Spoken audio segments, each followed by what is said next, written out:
രസകരമായ ഒരു കാര്യം, ഇലുമിനേറ്റ് ലേണിംഗ് അക്കാദമിയിൽ എല്ലാ ആഴ്ചകളിലും ഓഫ്ലൈൻ പബ്ലിക് സ്പീക്കിംഗ് വർക്ക്ഷോപ്പ് നടക്കാറുണ്ട്.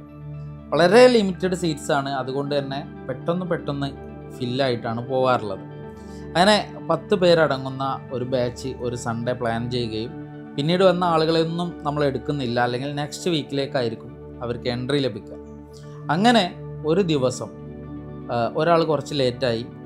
അപ്പോൾ നമ്മളുടെ കോർഡിനേറ്റർ അദ്ദേഹവുമായി ബന്ധപ്പെട്ടു, ഇവിടെ എത്താനായിട്ടുണ്ട്, സ്റ്റെപ്പ് കയറുകയാണ് എന്നൊക്കെ പറഞ്ഞു. പിന്നെയും കുറേ കഴിഞ്ഞു, അരമണിക്കൂർ കഴിഞ്ഞു, 1 മണിക്കൂർ കഴിഞ്ഞു. പിന്നെ അദ്ദേഹം ഫോൺ എടുക്കാതെയായി. അങ്ങനെ പിന്നീട് കുറേ ആഴ്ചകൾ കഴിഞ്ഞു. അങ്ങനെ ഒരു ദിവസം വേറൊരു സെഷനിലേക്ക് അദ്ദേഹം വരികയാണ്. അങ്ങനെ വന്ന സമയത്ത് മറക്കാൻ കഴിയാത്ത ഒരു അനുഭവം അദ്ദേഹത്തോട് പറയാൻ പറഞ്ഞപ്പോൾ അദ്ദേഹം പറഞ്ഞൊരു കാര്യമാണ്, ഏറ്റവും കൂടുതൽ പേടിയുള്ള ഒരു വ്യക്തിയാണ് പബ്ലിക് സ്പീക്കിംഗ് എന്നുള്ളത്. കാരണം താഴെ ഒരു ദിവസം ഓഫ്ലൈൻ സെഷന് താഴെ വരികയും സ്റ്റെപ്പ് കയറുകയും ചെയ്ത ഞാൻ ഹൃദയം മിടിച്ച് ഈ ഒരു പ്രോഗ്രാമിൽ പങ്കെടുക്കാൻ കഴിയാതെ പേടിച്ച് ഇവിടെ നിന്ന് പോവുകയും പിന്നീട് ഫോൺ എടുക്കാൻ കഴിയാത്ത ഒരു സിറ്റുവേഷൻ ഉണ്ടാവുകയും ചെയ്തു എന്നുള്ളത്.